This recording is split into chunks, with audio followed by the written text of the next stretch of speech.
Hello everyone, welcome to Kenny's Educare, a group of Kenny Solutions. Now in the last lecture we have started with towards green energy and हमने देखा green energy क्या होती है. ऐसी type of energy that we generate from natural resources like sun, wind, air, water, right? तो ऐसे जब natural resources से हम इलेक्ट्रिसिटी को जनरेट करते हैं या एनर्जी जनरेट करते हैं, we call that as green energy because it is not causing any type of pollution और health hazard to any of the human beings, right. And हमने देखा था कि थर्मल पावर प्लांट से हम एनर्जी कैसे जनरेट कर रहे हैं using coal as a fuel. Nuclear power plant में भी सॉ कि न्यूक्लियर फिजन से हम एनर्जी कैसे जनरेट कर रहे हैं. Then we saw about natural gas use करके हम इलेक्ट्रिसिटी जनरेट कैसे कर रहे हैं. बट इलेक्ट्रिसिटी तो जनरेट हो रही है, but also it is causing some of the problems which are health hazards, then environmental problems, release of harmful gases in the environment, right. तो ये सारे प्रॉब्लम्स देखे हमने. तो वी कैन से और वी कैन कंक्लूड कि जो भी हम फॉसिल फ्यूल यूज़ कर रहे हैं they are limited and they will be depleted in 200 to 300 years, right. तो हम उस पर डिपेंडेंट नहीं रह सकते. So there are alternatives to that and वो सारे processes hydro electric energy, solar voltaic energy, wind energy, ये सारे एनर्जीज़ के थ्रू हम इलेक्ट्रिसिटी कैसे जनरेट करते हैं, we will be studying that today. Okay, so let's start with hydro electric energy. See, kinetic energy in flowing water और the potential energy in water reservoir. अब यहाँ पे याद रखो, फ्लोइंग वाटर में कौन सा एनर्जी है, kinetic energy, because it is flowing. And water reservoir के अंदर वो पानी एक जगह जमा होता है, इट इज़ नॉट फ्लोइंग. तो वहाँ पे कौन सी एनर्जी है, पोटेंशियल एनर्जी है, ठीक है. Is a conventional source of energy and in hydro electric power plant the potential energy in the water stored in dam is converted into kinetic energy of water. तो यहाँ पे जैसे मैंने बताया वाटर रिजर्वॉयर में वाटर फ्लो नहीं करता, ठीक है. तो वो वाटर कैसा होता है, स्टोर्ड होता है डैम के फॉर्म में. तो जो पोटेंशियल एनर्जी डैम के अंदर होता है, we will convert that into kinetic energy of water in hydro electric energy. Okay, now fast flowing is brought from the dam to the turbine at the bottom of the dam. अब dam से जो water flow करता है नीचे की तरफ, वहाँ पे हम एक टर्बाइन अटैच करेंगे. And as I have told you earlier, जब टर्बाइन रोटेट करता है by any means, whether you are using liquid और गैस, टर्बाइन रोटेट किया तो जो जनरेटर के अंदर मैग्नेट है that will also rotate and that will lead to generation of electrical energy, right. तो यहाँ पे हमें क्या करना है, टर्बाइन को रोटेट करना है. इन हाइड्रो इलेक्ट्रिक एनर्जी हम टर्बाइन को रोटेट करेंगे using the water which is flowing through dam. Okay, so the kinetic energy of the flowing water drives the turbine. Flowing water में काइनेटिक एनर्जी होती है, तो जो वाटर नीचे flow हो रहा है उसके थ्रू क्या होगा, बिकॉज डैम के यहाँ पे टर्बाइन अटैच्ड है, तो वो जब वाटर नीचे फ्लो करेगा टर्बाइन विल रोटेट एंड उससे ही हम लोग जनरेटर को अटैच करेंगे एंड इलेक्ट्रिसिटी जनरेट होगी. Okay, so the turbine in turn drives the generator to generate electricity. The block diagram showing different components of hydroelectric power plant is shown in figure. See, this is the water reservoir with potential energy. Reservoir है मतलब वहाँ पे water सिर्फ store किया हुआ है, water is not flowing. Water turbine, अब हमने देखा था kinetic energy, thermal energy में भी saw steam turbine, natural gas में वी सॉ गैस टर्बाइन. अब हाइड्रो इलेक्ट्रिक एनर्जी में we are seeing water turbine, ठीक है. Then we need a generator and then electrical energy will be generated. This is the different stages which are used in hydro electric power plant. See, now this is the schematic of hydro electric power plant works. ये dam है, ठीक है. Dam के यहाँ पे हमने generator रखा है एंड डैम के एंडिंग में we will attach a turbine. Turbine से generator will be attached and उससे आपने खंबे देखे होंगे ना इलेक्ट्रिसिटी के. ये जनरेटर से इलेक्ट्रिसिटी जब जनरेट होगी तो वो खंबे के थ्रू आपके घर तक पहुंचेगी, ठीक है. So this is one of the best method I can say, जहाँ पे डैम्स होते हैं उसके आसपास इलेक्ट्रिकल एनर्जी ऐसे प्रोवाइड की जा सकती है.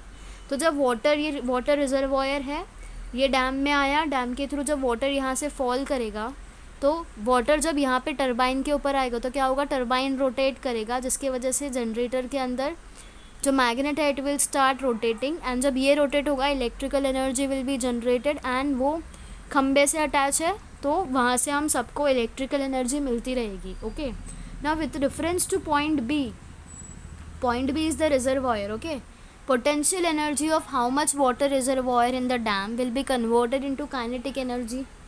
अब हमने क्या देखा था, जो वहाँ जहाँ पे वाटर स्टोर होता है वहाँ पे पोटेंशियल एनर्जी होती है, एंड जैसे ही वाटर फ्लो करेगा it will get converted into kinetic energy. तो यहाँ पे क्वेश्चन क्या पूछा गया है कि कितने वाटर रिजर्वायर का potential energy will be converted into kinetic energy. See, when the sluice gate at point B is opened, the water from reservoir will start flowing. ये आपको गेट दिख रहा है, रिजर्वायर है, यहाँ पे गेट है. जब गेट ओपन होगा तो रिजर्वायर से डैम में पानी जाएगा तो वाटर विल स्टार्ट फ्लोइंग, मतलब पोटेंशियल एनर्जी काइनेटिक एनर्जी में कन्वर्ट हो गई. So the potential energy of the stored water will become kinetic energy of the quantity of water that let out of the gate. अभी समझो आपको बोला गया है कि 15 मिनट के लिए गेट ओपन रहेगा, तो 15 मिनट के अंदर जितने भी क्वांटिटी का पानी डैम के थ्रू टरबाइन से पास होगा उतने पानी का potential energy will get converted into kinetic energy. Okay, second question which is given is what will be the effect on electricity generation if the channel taking the water to turbine starts at point A. अब point ए का है, अभी turbine हमने देखा बीच में है, पर अगर जो रिजर्वायर का ओपनिंग गेट है वो बी पोजीशन पे है, बीच में है, तो अगर ये रिजर्वायर का ओपनिंग पॉइंट वॉल के ऊपर होता तो what will be the result और what will be the effect on electricity generation. So if the channel taking the water turbine starts at point A then the water will flow with greater speed. अभी वो medium speed से जा रही है, पर अगर वो पॉइंट ए पे होता तो वाटर जो है वो बहुत ज़्यादा स्पीड से फ्लो करता, and since point A is at height water will acquire speed. Okay, this will result into more efficient rotation of the blades of the turbine. अब जितने ज़्यादा स्पीड से वाटर फ्लो करेगी उतना ज़्यादा टरबाइन रोटेट करेगा and उतना ज़्यादा इलेक्ट्रिसिटी जनरेट होगा. ठीक है, so the electric generation will दस बिकम मोर एफिशिएंट. तो अभी हमें फ़ायदा किस में है, बी पॉइंट पे नहीं, ए पॉइंट पे हमें रिजर्वायर का गेट रखना चाहिए, बिकॉज वहाँ से ज़्यादा स्पीड से जाएगा पानी. Okay, now what will be the effect on electricity generation if the channel taking water to the turbine starts at point C. अभी बी का हमें पता है, ए का पता चला. अब अगर वो रिजर्वायर का ओपनिंग गेट सी पोजीशन पे होता तो क्या होता, C at point C it will affect the electricity generation adversely. ठीक है, point C is on lower height as compare to channel that carries water to turbine. The flow of the water thus will affect, resulting in improper rotation of the blades of turbine, and this will certainly affect the electricity generation. ठीक है, तो यहाँ पे क्योंकि वो point A पे वो एक हाइट से नीचे आ रहा था एंड उसका स्पीड बढ़ रहा था बिकॉज ऑफ विच, तो बहुत ज़्यादा इलेक्ट्रिसिटी जनरेट हो रहा था. पर पॉइंट सी जो है वो टरबाइन के एकदम नियरेस्ट है, तो वहाँ से पानी में उतनी ज़्यादा स्पीड नहीं होगी, इसलिए इलेक्ट्रिसिटी जो है वो बहुत कम जनरेट होगा. तो द बेस्ट ऑप्शन इज़ कि जो रिजर्वायर का गेट है वो पॉइंट ए पे प्रेजेंट हो, ना कि पॉइंट सी पे. ठीक है, अगर पॉइंट ए पे गेट प्रेजेंट होगा तो maximum electricity will be generated. Okay, I hope you are clear with the questions which are given. ठीक है ना, what are the advantages and problems और disadvantages which are associated with hydroelectric power generation. So let's first study the advantages of hydroelectric power generation. Now since no fuel is burned in hydroelectric power generation, there is no pollution resulting from combustion of fuel. अब क्योंकि यहाँ पे हम कोल use नहीं कर रहे हैं, nuclear fission से कोई भी न्यूक्लियाई जैसे कि यूरानियम प्लूटोनियम यूज़ नहीं कर रहे या नेचुरल गैस यूज़ नहीं कर रहे, तो यहाँ पे क्या है, कोई भी पोल्यूशन होने के चांसेस नहीं है या कोई भी लिमिटेशंस नहीं है. Okay, now if there is sufficient water storage in the dam it is possible to generate electricity as and when required. अब अगर समझो आपको इलेक्ट्रिसिटी की ज़रूरत है, आप क्या करोगे, डैम को स्टार्ट कर दोगे. डैम का पानी जब आपने फ्लो हो गया तो क्या होगा, टरबाइन रोटेट करेगा एंड इलेक्ट्रिसिटी आप कभी भी जनरेट कर सकते हो. So this is one of the advantage, right. Then although water reservoir is used for power generation, it can be replenished during rainy seasons leading to uninterrupted power generation. अब यहाँ पे हम लोग वाटर रिजर्वॉयर यूज़ कर रहे हैं, पर rainy season के अंदर हम सबको पता है जो रिजर्वॉयर के अंदर पानी होता है वो उसका जो लेवल होता है वो इंक्रीज़ हो जाता है, राइट। एंड अगर वहाँ पे पानी ख़त्म भी हो गया तो भी वाटर फिल हो ही जाएगा। So this is one of the advantage जिससे हम पावर जनरेशन कर सकते हैं, ठीक है। So this are the 3 advantages and whenever you write the answer on hydro electric energy do include all this points, ठीक है। अब प्रॉब्लम क्या है, the back water due to storage of water in dam में submerge villages और towns in that area. तो जो water reservoir जो है वो जो उनका नॉर्मल पानी है विलेजर्स का उसके साथ मर्ज हो सकता है, and this can lead to the problem of rehabilitation of the displaced population, ठीक है। इसके वजह से उनको पानी अच्छा नहीं मिलेगा and they will have to change their place. Moreover this can also submerge forest as well as fertile land. तो फॉरेस्ट एंड फर्टाइल लैंड वो भी मर्ज हो सकते हैं। The obstruction of the flow of river water में have adverse effect on living world in the river. So अगर हम turbine use करते हैं तो it will affect the living world, मतलब aquatic world, fishes, octopus, stars जो भी river के अंदर होते हैं, it will affect those organisms. Okay, so these are the 2 problems which are associated with this hydroelectric energy, ठीक है। Now next is how electricity is generated using wind energy। अब आपको क्या चीज़ों की ज़रूरत है, you need this potential energies, water will be get converting into kinetic energy in the flowing water, right, then kinetic energy in turbine and electrical energy जिससे electricity generate हो जाएगी, ठीक है।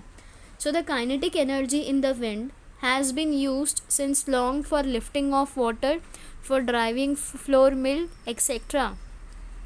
Now the wind energy can be used for electricity generation. Wind energy आपने देखा होगा, ऐसे ज़्यादातर ये गाँव जाते टाइम दिखता है, इनको 3 फैन अटैच्ड होते हैं and this is how their arrangement is, and ये रोटेट होता रहता है हवा से। तब ये हवा से जब ये रोटेट होगा तो it will generate electricity, okay. So the machine which converts the kinetic energy of wind to electrical energy is called wind turbine, ठीक है। As the wind strikes the blade of the turbine the blades rotate, and मैंने आपको क्या बोला है, जब भी turbine rotate करेगा जनरेटर स्टार्ट होगा एंड इलेक्ट्रिसिटी जनरेट हो जाएगी, ठीक है। तो जब भी टर्बाइन के ब्लेड के ऊपर विंड आएगा तो वो रोटेट होगा, जनरेटर स्टार्ट होगा एंड इलेक्ट्रिसिटी जनरेट हो जाएगी, ठीक है। The axle of the turbine is connected to electric generator through a gear box. अब यहाँ पे गियर बॉक्स का मेन फंक्शन क्या है, is to increase the rotation per unit time, ठीक है। So the function of the gear box can be asked for 1 marks as well. तो remember कि गियर बॉक्स क्यों यूज़ किया जाता है, टर्बाइन का rotation per unit time increase करने के लिए we use a gear box which is attached to the generator, okay। So the rotating blade drives the turbine and the turbine in turn drives the generator to generate electricity. Various stages in the wind energy generation system can be shown. Wind with required velocity, wind आया, वो कहाँ पे जाएगा, wind turbine पे जिसके पास large fins होंगे, fins मतलब these are called fins, ठीक है। देन इलेक्ट्रिकल जनरेटर में टर्बाइन रोटेट करेगा तो क्या होगा, इससे see you can easily remember this using this diagram. कैसा है, this are the blades of the turbine, ठीक है। यहाँ पे एक गियर बॉक्स होगा, वो गियर बॉक्स को जनरेटर अटैच होगा। गियर बॉक्स का काम क्या है, टर्बाइन का रोटेशन इंक्रीज करना पर यूनिट टाइम, ठीक है। गियर बॉक्स जनरेटर इससे अटैच्ड है, it is attach through a shaft, ठीक है।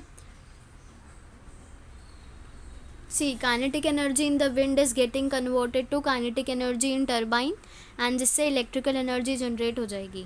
Wind turbine with capacity right from less than 1 kilowatt to about 7 millivolt are commercially available। तो ऐसा wind turbines ये capacity के साथ available है।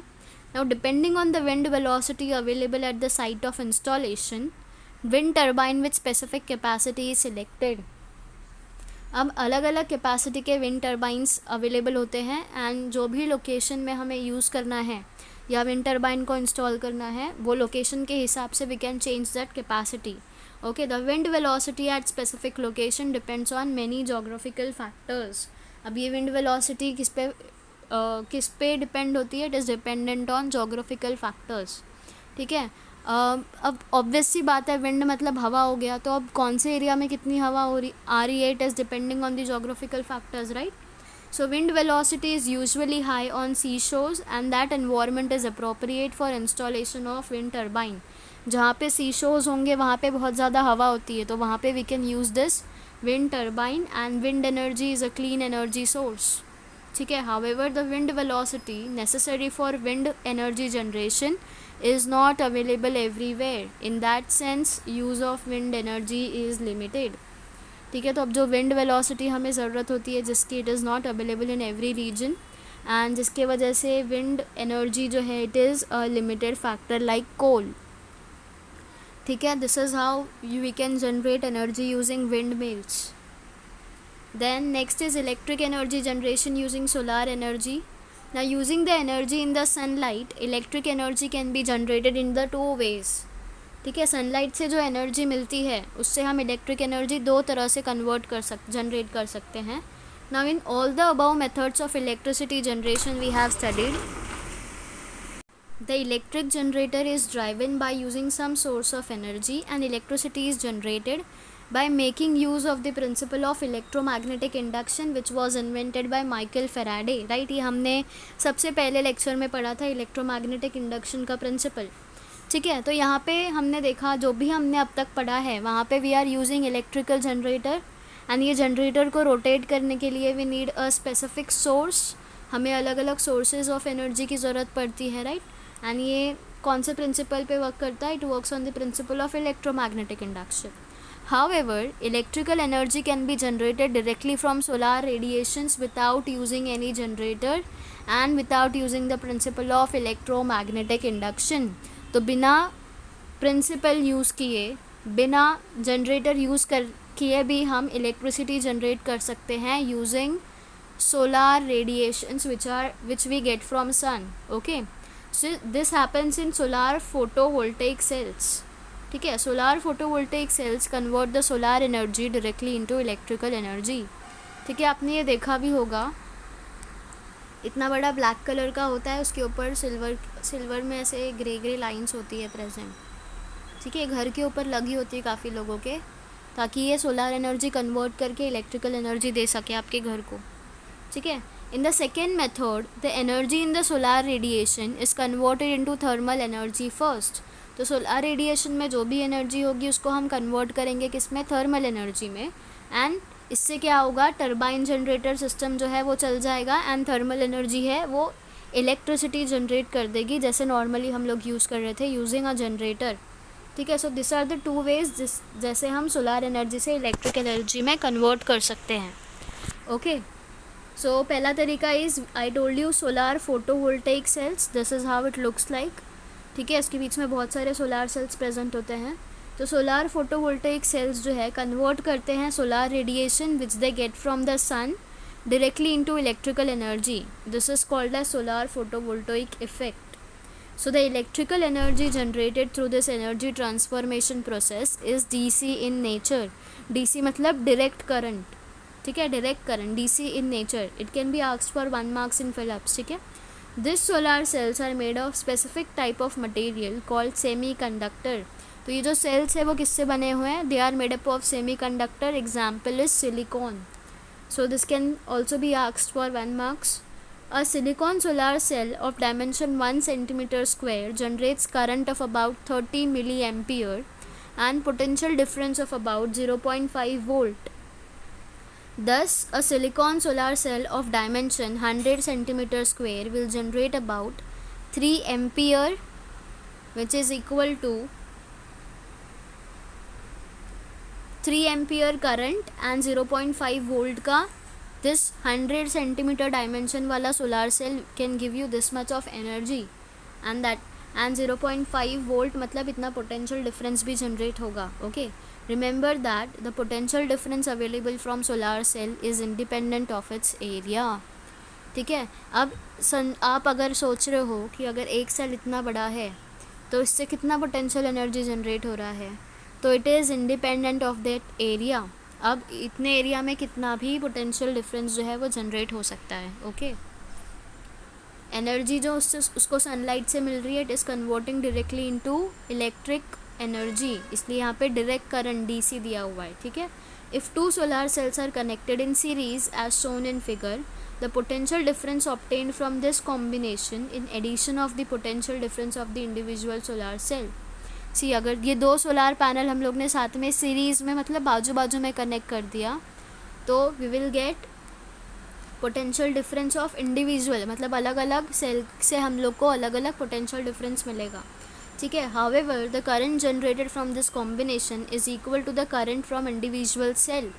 अब जो करंट जो हमें मिलेगा वो कैसे जनरेट होगा, it will be equal to the current which is generated from this individual, या तो सेल 1 से जो करंट मिलेगा वही हमें मिलने वाला है, ठीक है। It means that when solar cells are connected in series, current from the individual cells are not added, ठीक है। ऐसा नहीं है कि हमें सिर्फ इससे ही करंट मिलेगा, अगर हमने उसको सीरीज़ में कनेक्ट कर दिया तो the current that we will get is from both the solar cell, एक सिर्फ एक सेल से नहीं आता, दोनों सेल से इक्वली करंट आएगा। Similarly as shown in the figure, if two solar cells are connected in parallel, the current generated from this combination is the summation of the current from the individual solar cell. See ये parallel में connected है, तो हमें एक बार इसका current मिल सकता है, एक बार में इसका, सम टोटल हमें मिलेगा, ठीक है। However, the potential difference obtained from this combination is same as the potential difference obtained from the individual cell. अब यहाँ पे करंट तो दोनों का ऐड करके मिलेगा, पर पोटेंशियल डिफरेंस कैसा होगा, it will be different, individually उनका पोटेंशियल डिफरेंस जो है वो अलग अलग होगा। Thus, if two solar cells connected in parallel, the potential difference from two cells are not added. अब करंट तो ऐड करोगे दोनों सेल्स का, पर पोटेंशियल डिफरेंस आपको ऐड नहीं करना, okay. So in this way, by connecting many solar cells in series and parallel, solar panels generating required current and potential difference are made. अब आपको कितने करंट का एंड कितने पोटेंशियल डिफरेंस का solar cell चाहिए वो हम बना सकते हैं, ओके। फॉर एग्जांपल, अगर 36 सोलार सेल्स है एंड उनका साइज़ है 100 centimetre square and they are connected in series मतलब बाजू बाजू में, it will give potential difference of 18 volt and current of 3 ampere, ठीक है। many such panels are connected together to generate electricity on large scale। तो ऐसे हम लोग बहुत सारे पैनल एक साथ रख देंगे ताकि हमें इलेक्ट्रिसिटी लार्जर स्केल पे मिले, ठीक है। a good solar cell can have an efficiency of about 15%. it means that if a solar panel receives power of 100 watt from solar radiation, अगर उसको सन से 100 watt का सोलार रेडिएशन मिलेगा तो electrical power output from the panel will be 15 वाट, ठीक है। कितना, 100 वाट मिल रहा है तो इलेक्ट्रिसिटी कितनी मिलेगी, 15%, मतलब 15 वाट की इलेक्ट्रिसिटी मिलेगी हमें, okay. Many solar panels are connected in series and parallel to generate required current and potential difference. जब आपको सिर्फ करंट अगर जनरेट करना है तो आप क्या करोगे, you will arrange the solar panels in series, पर आपको पोटेंशियल डिफरेंस जनरेट करना है तो आप सोलार पैनल्स को पैरेलली अरेंज करोगे, okay. As shown in figure, solar cell is the basic unit in the solar electric plant. This is the solar electric plant. अब इसका सोलार सेल्स जो होगा is the basic unit, okay. Many solar panels connected in series form a solar strings and solar strings connected in parallel form a solar array. अब solar strings and solar array क्या होता है, solar string मतलब बहुत सारे solar panels एक साथ connected है, so they are called as string, and ऐसे अगर बहुत सारे स्ट्रिंग एक साथ कनेक्टेड है तो they are called as arrays, okay. I hope you have understood कि स्ट्रिंग्स एंड एरेज क्या होते हैं। As we can obtain as much electrical power as needed, they are used in applications which need marginal power, that is calculator that runs on solar energy to power stations of megavolt capacity, ठीक है। तो हम इसको ऐसे जगह पर use कर सकते हैं जहाँ पे हमें मेजर करके पोटेंशियल डिफरेंस चाहिए, मेजर करके हमें करंट भी प्रोवाइड करना है, तो ऐसे जगह पे we can use this solar energy and solar radiations, ठीक है। सोलार सेल्स यूज़ किया जा सकता है। The power available from the solar cell is DC मतलब direct current. So in application which need DC power, electric lights based on light emitting diodes, the energy can be directly used. तो जहाँ पे DC current needed होता है जो भी electric appliances के लिए, वहाँ पे we can use this. However, since the energy from solar cell is available only in presence of sunlight, the energy has to be stored in batteries for use at later time, because sunlight तो सिर्फ दिन में होता है, right? तो रात को कैसे चलेगा? तो we need a battery to store all the energy from this solar cells. Okay, however most of the equipment in domestic as well as industrial use run on AC power. AC is alternate current. तो हम जो भी appliances या industries में जो भी batteries या appliances use होते हैं, they work on alternate currents. In such cases the DC solar power must be converted to AC power using an electronic device called inverter. तो जब हम solar panel, suppose we are using solar panel at our home, पर अभी हम जो appliances use कर रहे हैं वहाँ पे हमें अल्टरनेट AC करंट की ज़रूरत है, तो हमें क्या करना पड़ेगा? We need to use a inverter for that purpose. ठीक है, तो इन्वर्टर से क्या होगा? DC will get converted into AC. And inverter में क्या होता है? We store the electric energy, and कभी भी अगर लाइट अवेलेबल नहीं होगी तो we can use that inverter. ठीक है, बिकॉज इन्वर्टर के अंदर इलेक्ट्रिकल एनर्जी स्टोर्ड होती है. ठीक है, the DC power generated from this panel is first converted into AC power. DC से AC में कन्वर्ट किया. A transformer transforms the voltage and current level of the generated power and then it is fed into electricity distribution network. अब एक transformer होता है जो voltage और current को क्या करता है? वो डिस्ट्रीब्यूट करता है according to the network. Okay, now figure is a schematic diagram of solar photovoltaic power station. Find out different stages in solar thermal power plant. The power available from solar cell is DC. So in application which need DC power, electric light based on light emitting diodes, the energy can be directly used. However, since the energy from solar cell is available only in the presence of sunlight, हम इसको कहाँ पे store कर सकते हैं? We can store in the form of inverters. The energy has to be stored in the batteries for use at later time. In this way, electricity is generated without any fuel combustion and so without any air pollution. However, since the energy is generated using solar radiation, solar cells can generate electricity during daytime only. ठीक है, इसलिए हमें क्या करना पड़ेगा? जो भी solar radiation से एनर्जी मिलती है, we will have to store that in batteries. ठीक है, सोलार सेल्स है, यहाँ पे DC जनरेटर्स होंगे. ये लाइट आ रही है एनर्जी से सोलार सेल से, एंड यहाँ पे एक इन्वर्टर और ट्रांसफार्मर होगा जिसके थ्रू ये सारे लाइट्स जो खंभे होते हैं उन तक the electricity will be transformed.